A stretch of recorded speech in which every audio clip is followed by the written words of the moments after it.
Noelia Shahani, the spokesperson of the Interagency Council Against Trafficking and Advocacy and Communication Group. I'm also the Chief of the Women Children Protection Center, Police Chief Superintendent Rosauro B. Asio, and Chief Inspector Harry Villar Suhaire, Chief PIO of the Finance Service. First to brief us is the Chief of the WCPC, Police Chief Superintendent Ding Asio. Ding.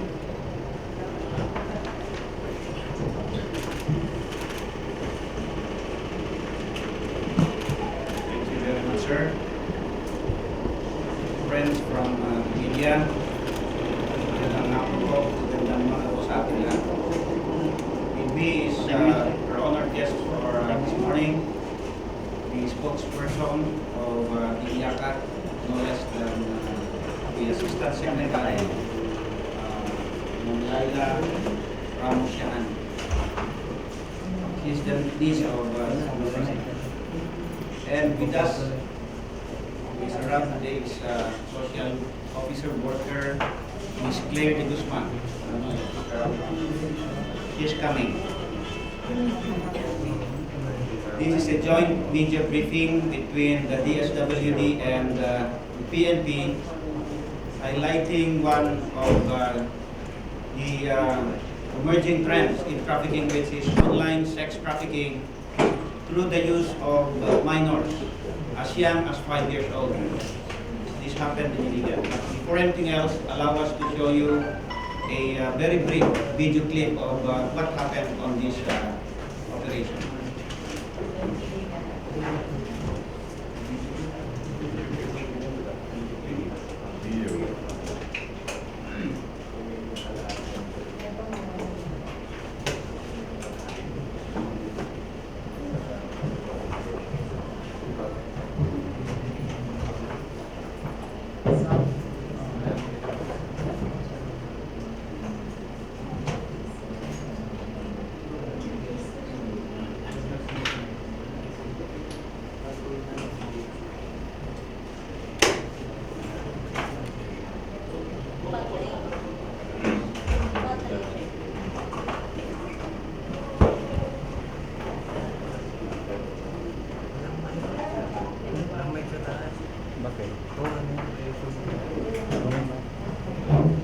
Nasaan yung mic?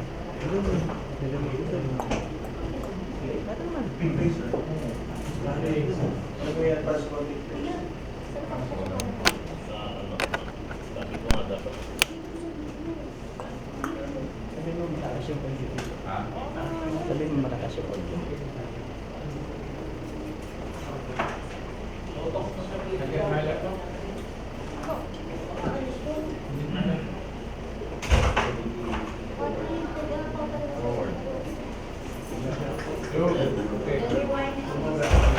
Your laptop is too slow.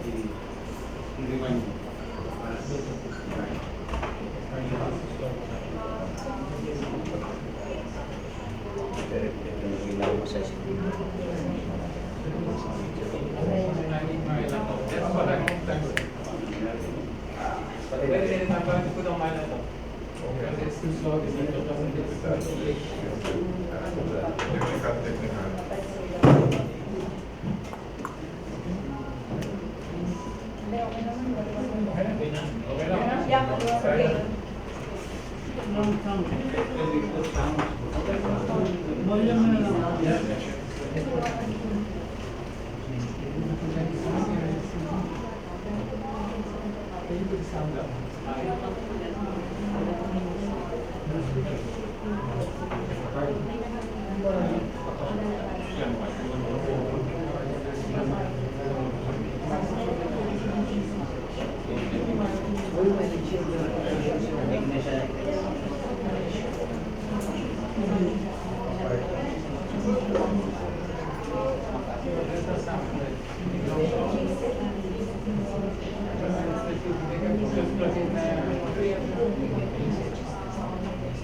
Hello.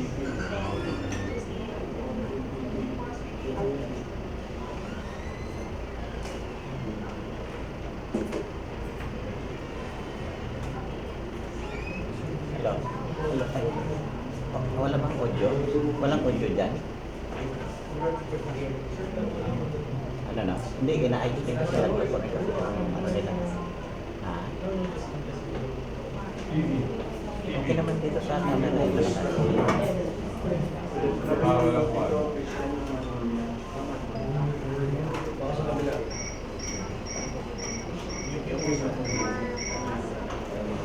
naka-off yung mic, gano'n?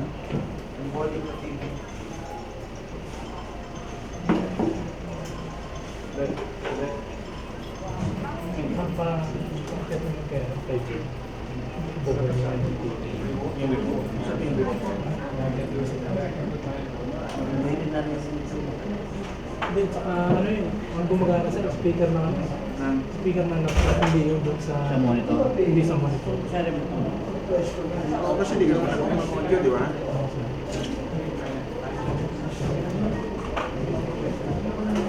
Ano pa rin na sir, speaker ko rin, laptop pa rin.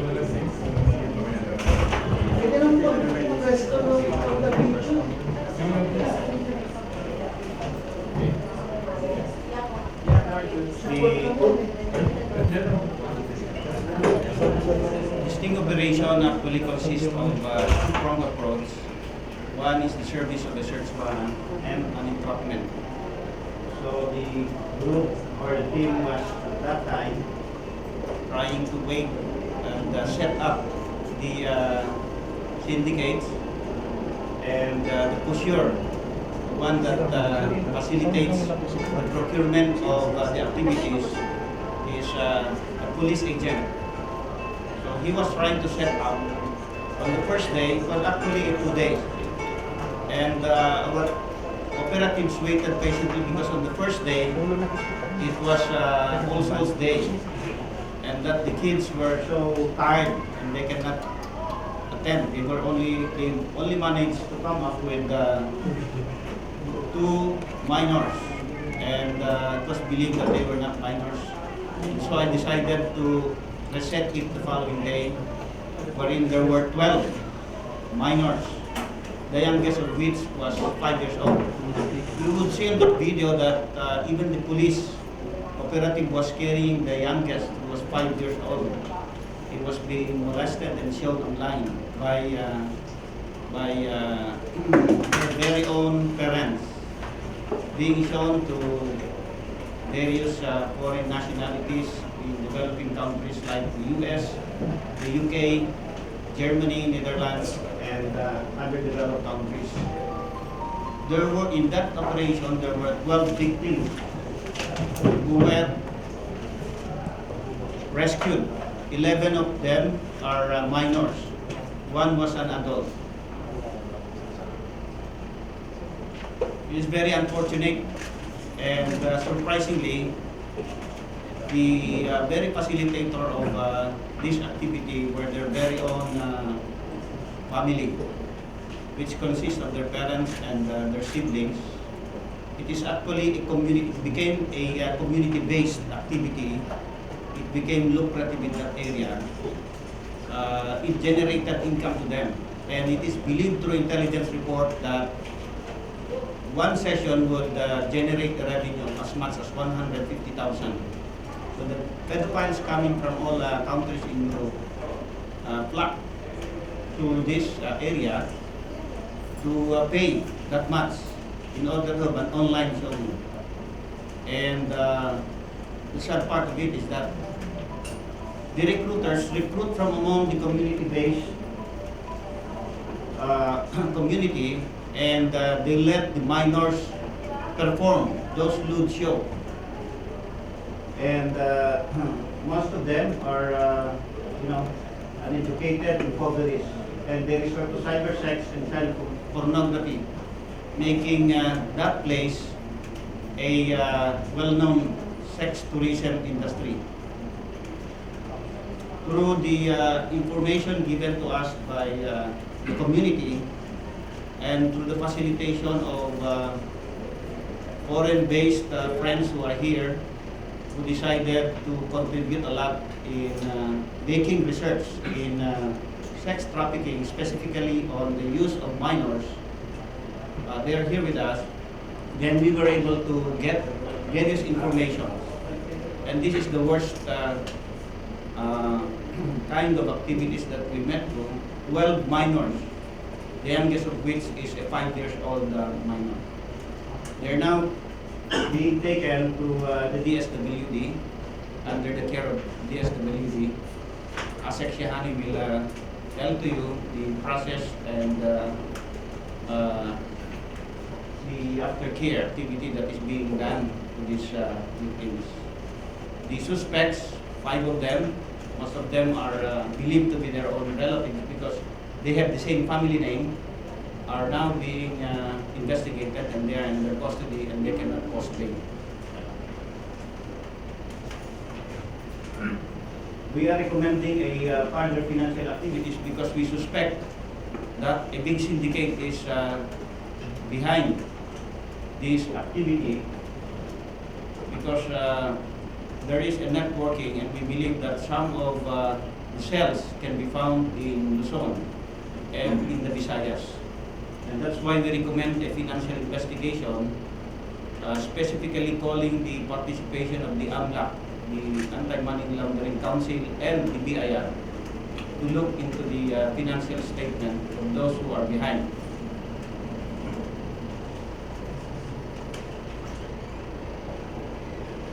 The search warrant was procured in Metro Manila for fear of delicates. If we would have procured the search warrant in Mindanao, then we are very sure that it would have leaked and the operation would not have been very, very successful. That's why the suspects were taken here to be presented to the sala of the judge who approved the search warrant. Judge Reynaldo Alhambra of Branch 50 in Manila.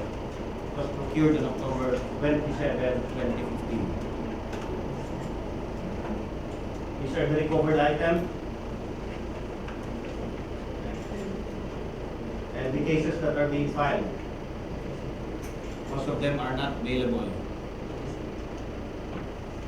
Netted the highest punishment. If there is capital punishment, then they would have net the capital punishment. The victims are now in the care of the DSWD for psychological and social treatment, educational assistance, livelihood, and other related services. Are we done with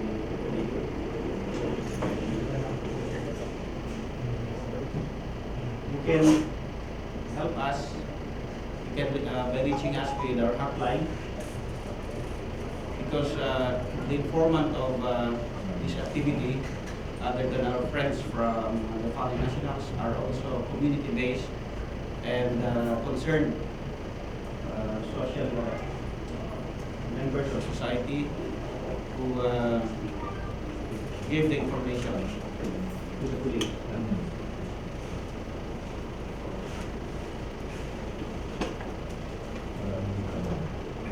We just distribute the electronic copy of that. Yes. We were very careful that the victims will not be used. I know that you know it, but just in case, please do not, please blur the image of the faces of the minors.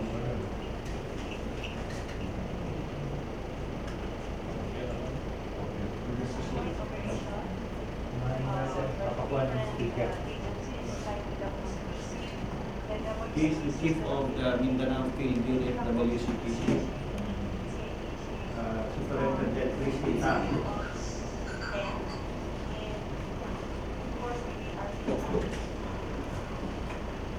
That was the time that the team was monitoring the suspect in the welcome. The police informant was actually based here in Krame. He was at that time in the anti-cybercrime group, talking with the group. That is our lawyer in the WCPC. He is Attorney Tamano, talking to the operatives because they reset.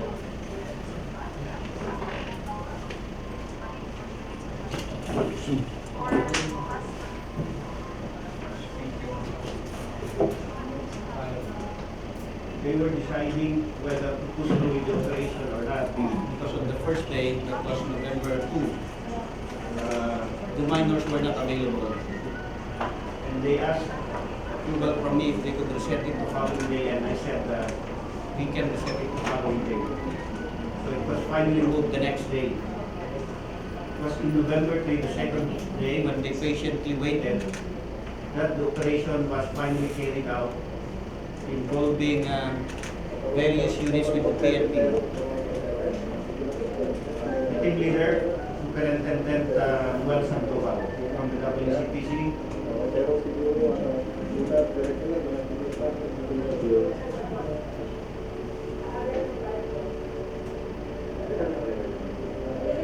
They were monitoring the movement of the suspects.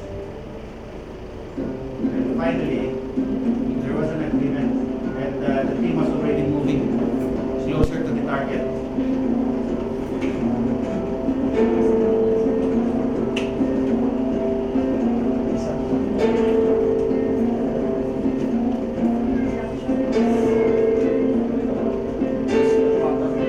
The actual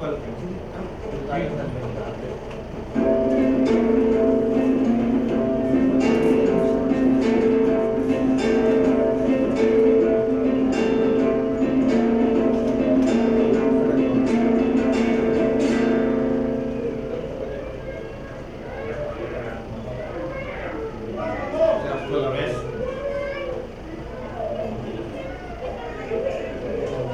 You would notice na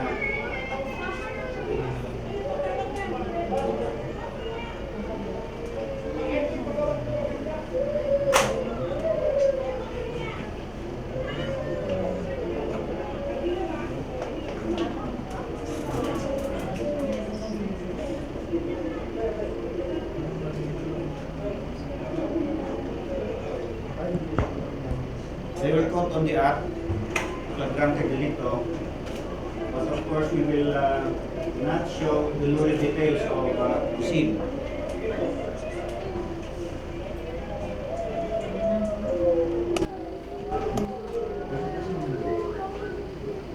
Yeah, that's the youngest. He's 5 years old. He's being carried by a social worker. Very young.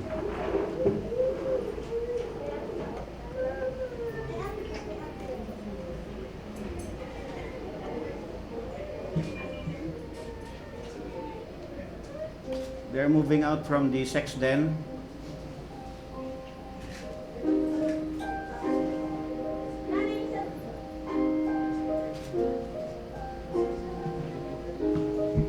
The police carried out their task patiently, and 12 minors were being saved.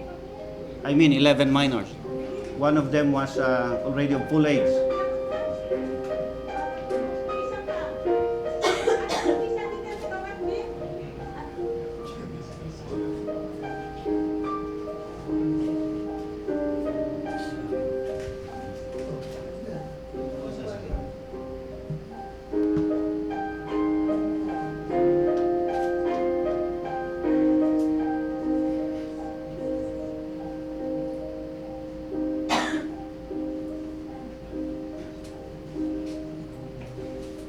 It is a low-key community. It depicts their lifestyle, and it became a very gainful income to most of those who are there.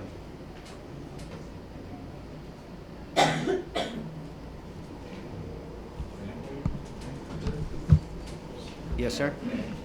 You said it became a lucrative community activity. This is just one house. Is that to, are we to understand that other houses in the community may also be engaged in such trade? We suspect that there are other net or cells that are conducting the same kind of activity because they are known in that area. The area is in Purok 9, Barangay Tambakon in Iligan City. And we are conducting our investigations if similar cases also happen here in Metro Manila and in the Visayas, because we believe that the vulnerable part of our society, especially the depressed and the poor people, are resorting to this kind of livelihood because it's an easy money. Yes, Al? Did you arrest any of the parents of the 11 minors? Were Uh, you able to make any arrests? 3 of them were actually arrested Parents? because they are right in the same residence where the show was being performed. But for the other parents of those other minors who were invited, there was no incriminating evidence. There was no personal knowledge. They were not there during the operations. Although we fully know, we have full knowledge that they have the consent, willing consent of the parents of the other minors. It's just that it would be hard for us to prove that in court. By taking them, then it might boomerang to the police if we get them. So no charges will be filed against them? Against the other parents, we are still investigating. It would depend on the statement of the minors. If the minors will state that they were permitted or full knowledge was given by their parents, then a case can be filed against them. And the 5-year-old girl? The 5-year-old girl is with us. It is with the DSWD. She is being taken care of now. I'm sure she can't make any statement. Well, she can talk. Yes.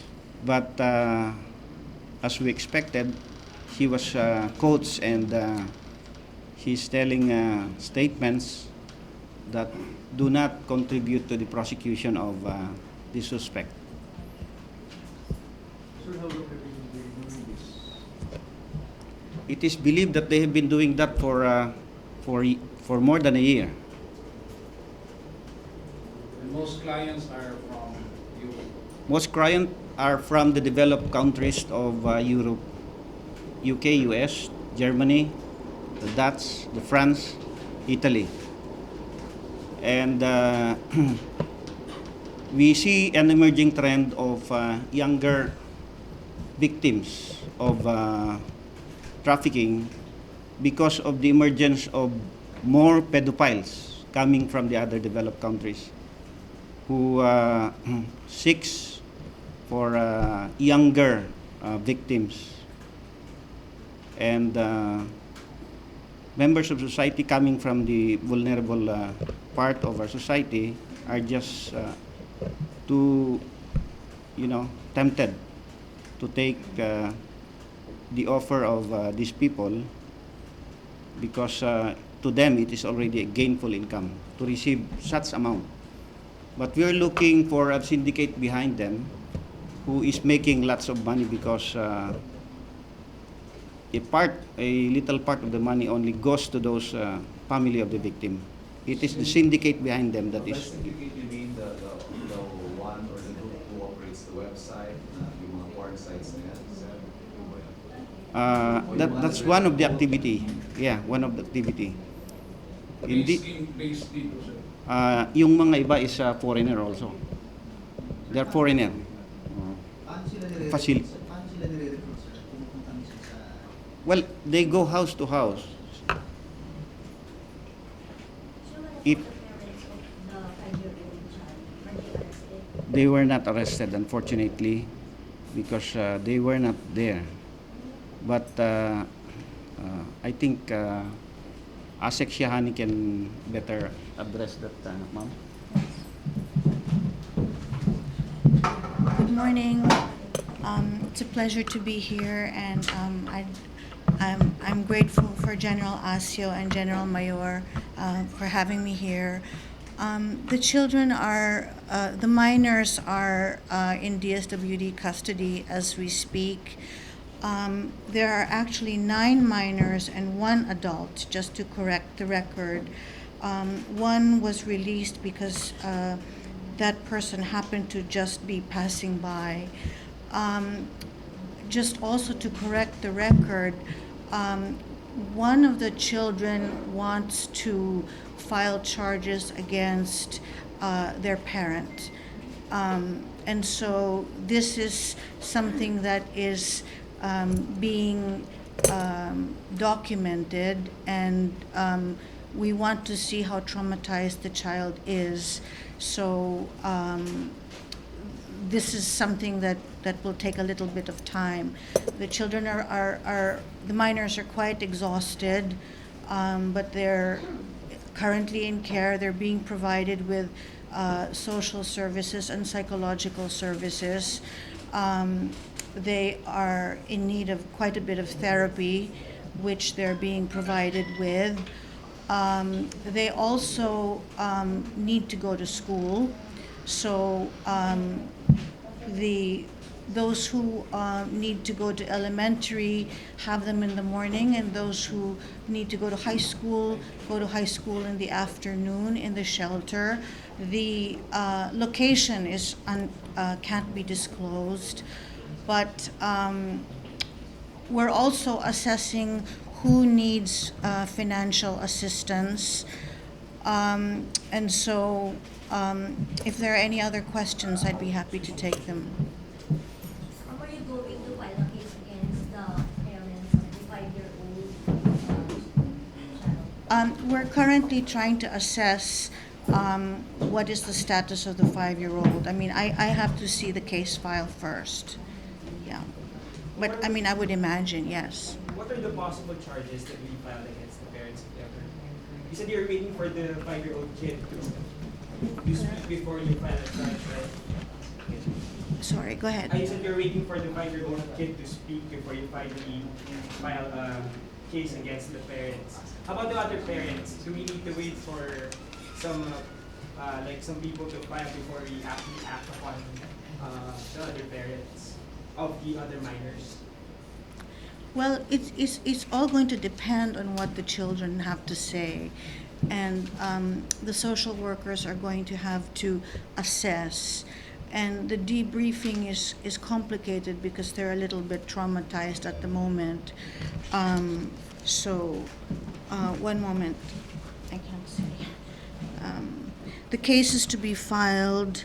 Can you just read it? The cases to be filed are the following.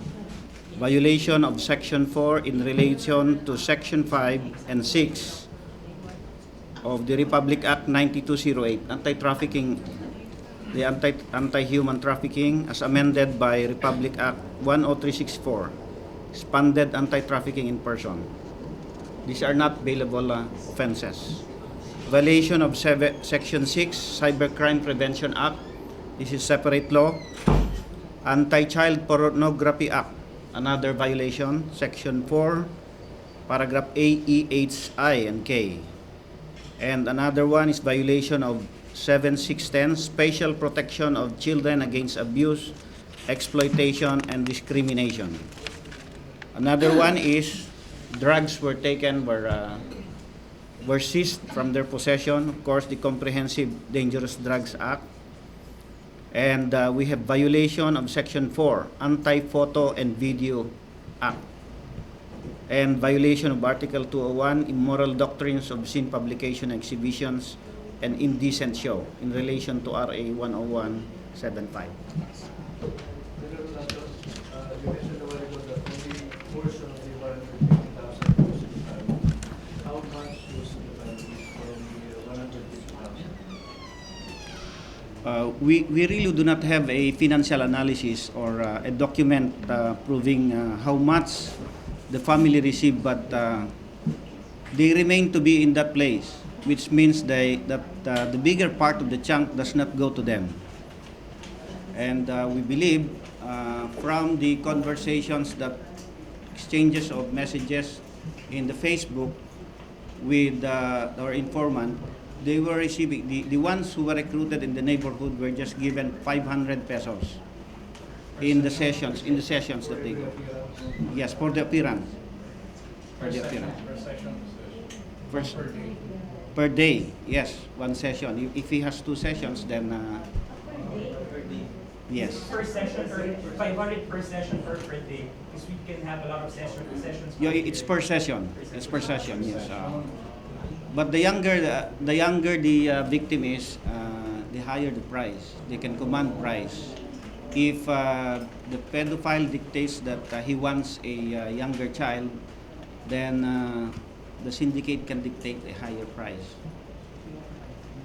Sir, on Yes, the sir. law enforcement side, minention mo yung US, UK, Germany, Netherlands. Anong ginagawa ng mga law enforcement counterparts para ma-arrest yung mga customers nila? There is ongoing talks between and among these nations. Some of them, like the U.S., the Dutch, and I think one is Netherlands, that they're willing to share files of pedophiles that are convicted and who are observed to be conducting this lucio. And that is the subject of our ongoing talks and mutual, bilateral talks that are being arranged by the WCPC and those law enforcement on these countries. Sir, hindi ba kasabay yung operation nyo dyan sa mga international counterparts para nahuli rin yung mga tinatanong? We will furnish them. Hindi, before the start of the operation. Well, it's a different investigation because the pedophile is not there. It's an entrapment operation. We made use of an informant. Hindi po siya yung pedophile. He pretended to be a pedophile. So we cannot prosecute our own informant for reasons that, of course, he just assumed the role of the pedophiles.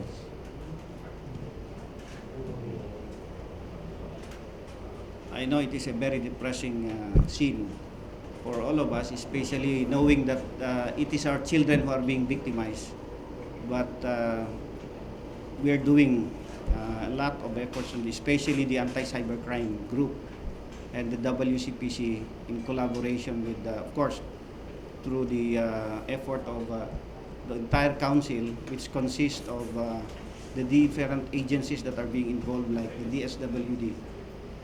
We are specifically focusing on the aftercare that is being done by the DSWD because of the deep trauma that these victims are experiencing and have undergone. And that's why we have here our members from the DSWD. Sir, can you please cite some manifestations of trauma that they experience?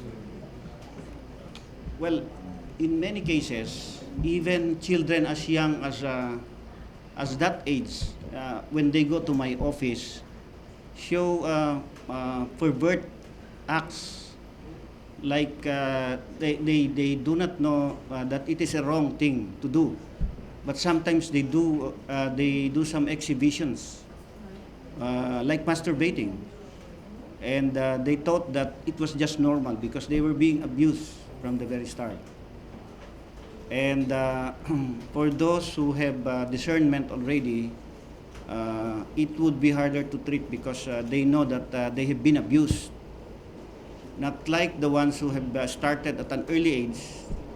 They cannot discern what is right and wrong. That's why they grow up, and it's easier, I think, for them to treat.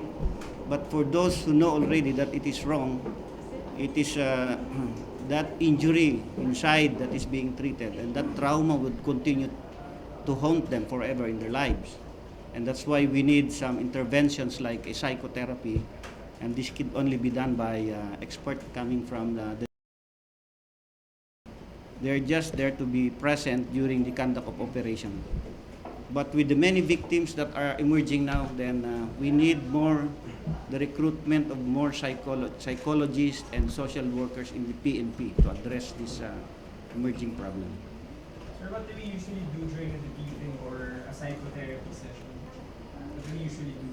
Well, it takes a lot of activities. Maybe we can engage Ma'am, I'm the DSW who is more an expert on therapeutic sessions with our social workers, and psychologists. Right now, after lunch, they will be having their session with our two child counselors who are psychologists. And this morning, they undergone medical examination with our medical officer, and one was found out with a goiter. But the 7 years old could not speak Tagalog.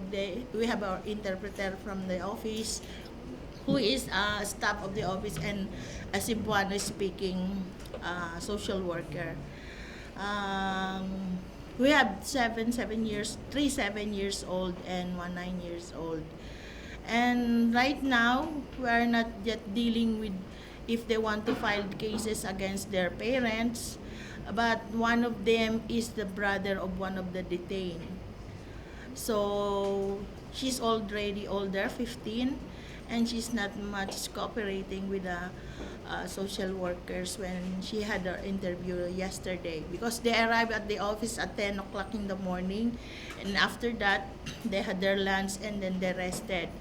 They were called for interview at 3 because they are children. We cannot just force them to talk with us. Siyempre, ito timing din namin. Pwede mo pahingi yung breakdown ng mga age?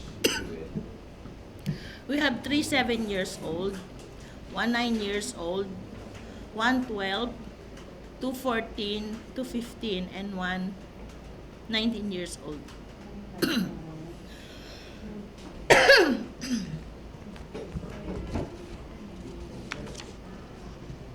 Tapos na kayong 5 years old na isa, ano? Wala pong 5 years old. 7 po. 7 po.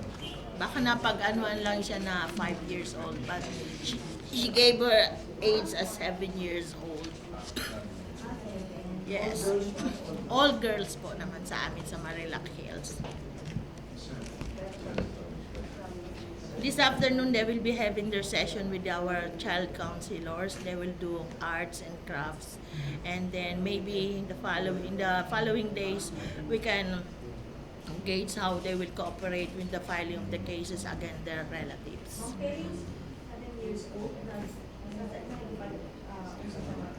Nagsasalita siya pero limitado lang kasi Cebuano pa rin ang ano niya, yung dialect nila doon sa Iligan. Yung mga older po, yun marunong na magtagalog.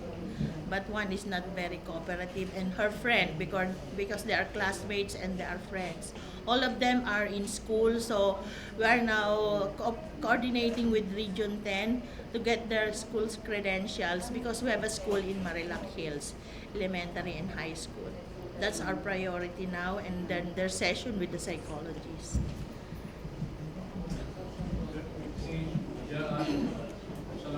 Sa mga operation, nasa alarming stage na yung direct involvement ng family members. Yes, I think on that specific case, I'm not saying that it is prevalent in nationwide, because we need more statistics on this. But there is really a breakdown in the moral fibers of that specific place where that incident happened, because it is already becoming a community-based activity. And I think it's only the interventions of also foreigners coming from the country of the pedophiles who gave those informations, and other members of civil society who opened up this activity and information to us, that led to the discovery, and we immediately launched that operation. Wala namang involvement, sir, ng barangay.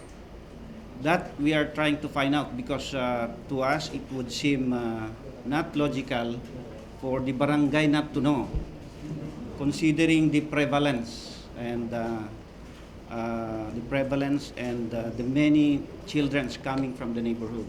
Sir, in cases like this, of course we cannot expect children as young as 7 years old to file charges against their parents. Can the state, or say yung mga arresting officers, file charges against the parents? Yes, sir. The state can, the state can sue. So we do really need to wait for the decision of the children to, if we would like to file charges against their own parents, which Well, is highly unlikely. Yeah, the statement of the children is only one of the evidences that could strengthen.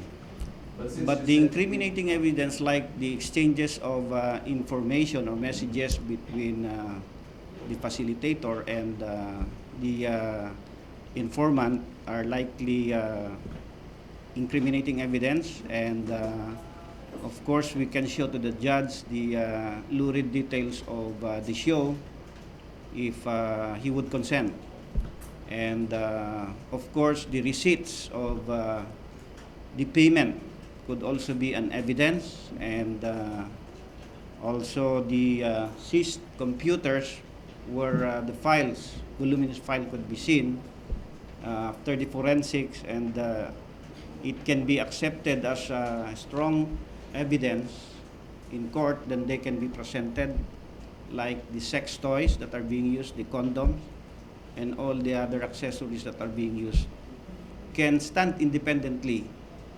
other than the testimonies of the victims, because this is the hardest part. It would take magic from the social worker, the DSWD, to convert a victim to become a willing participant, and it would take a longer time to make them a a complainant. Sir, when you mentioned condom, there was sexual act na nangyayari o masturbation na in front of you? In that show?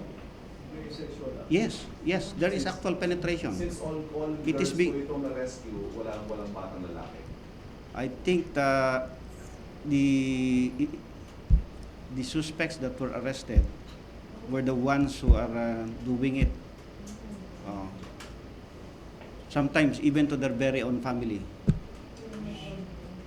Yes, kaya may condom. Sir, na-establish po yung relationship ng mga na-arresto dun sa mga victims? As of now, we can only presume because they have the same family name.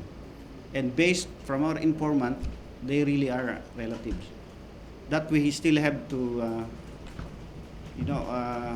procure their birth certificate to prove that this one is the brother. Sir, you're asking for international investigation. So far, sir, what do we know about the group and its networks? You expect as Philippines? And sir, follow up. Aside sa illegal, sir, sa yung mga areas We are going into that.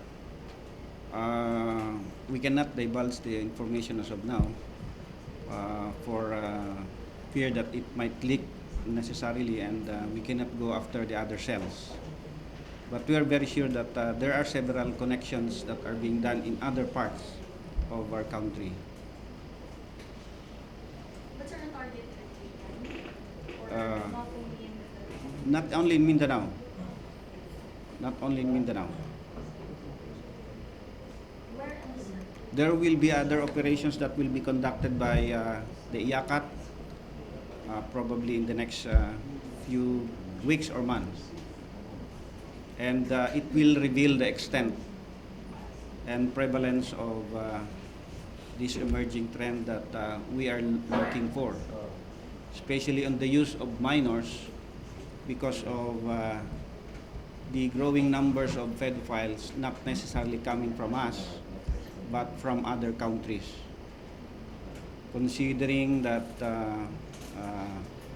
we are being tagged as a sex tourist destination, in some other resorts, these things happen. So how many percent of the countries already affected by this? We do not have the exact figure. I'm very sorry not to tell that, but we are still in the process of conducting our investigation and analysis. Sir, you've mentioned na marami ng cases na nangyayari ng trafficking in this year. How many operations have you conducted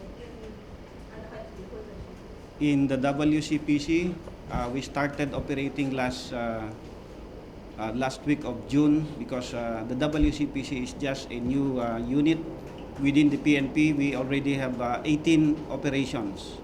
We were able to rescue 148 victims and arrested 52 suspects.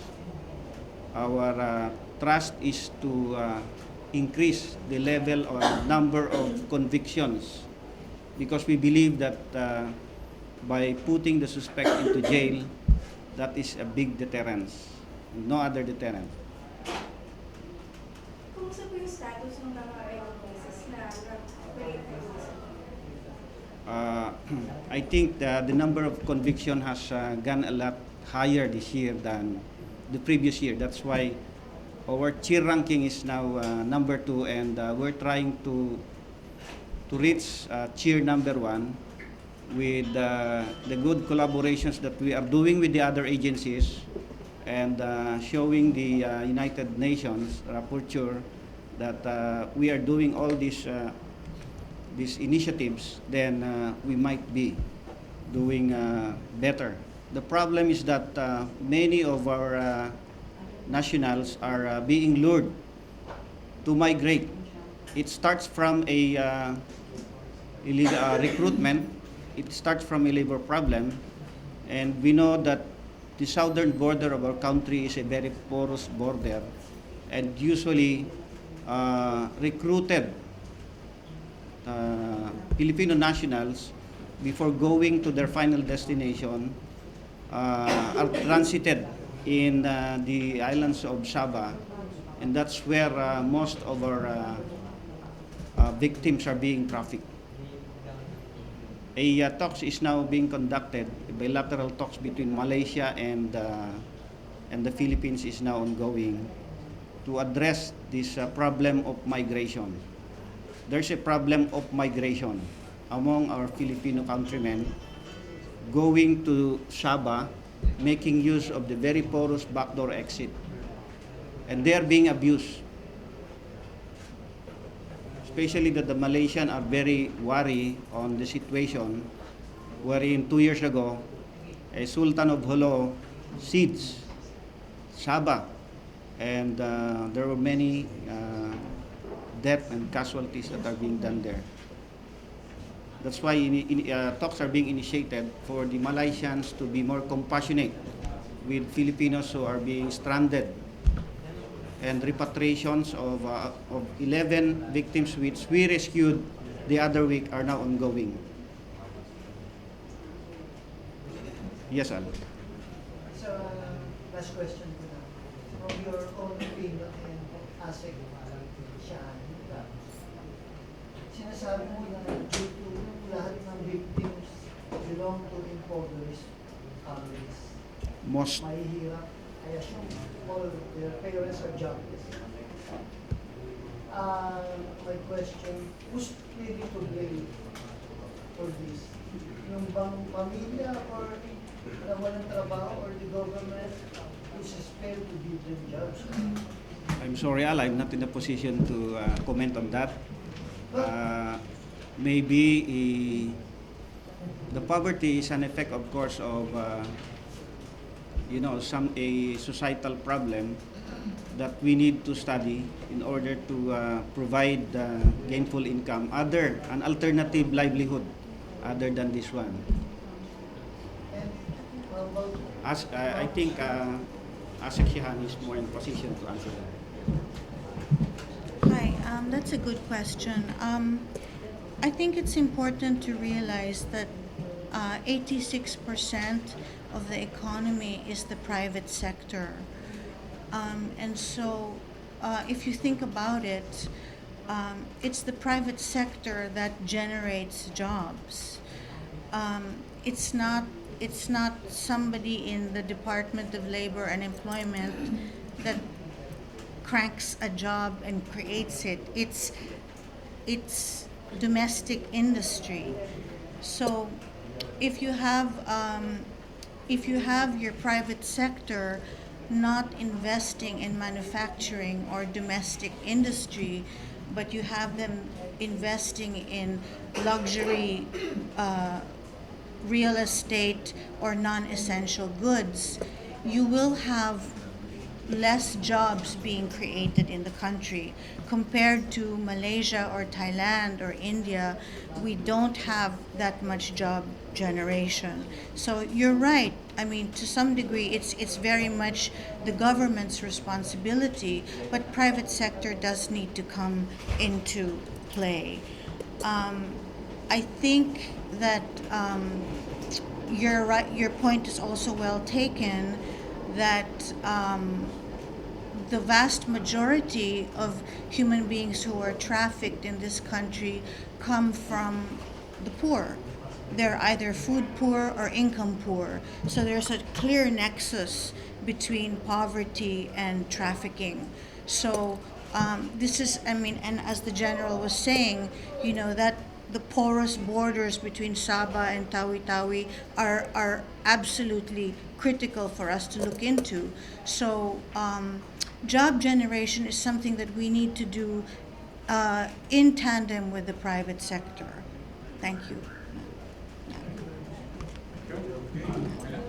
I'd like to thank our guest briefers for today, Asit Shani. Thank you very much for being with us. Ma'am. Thank you.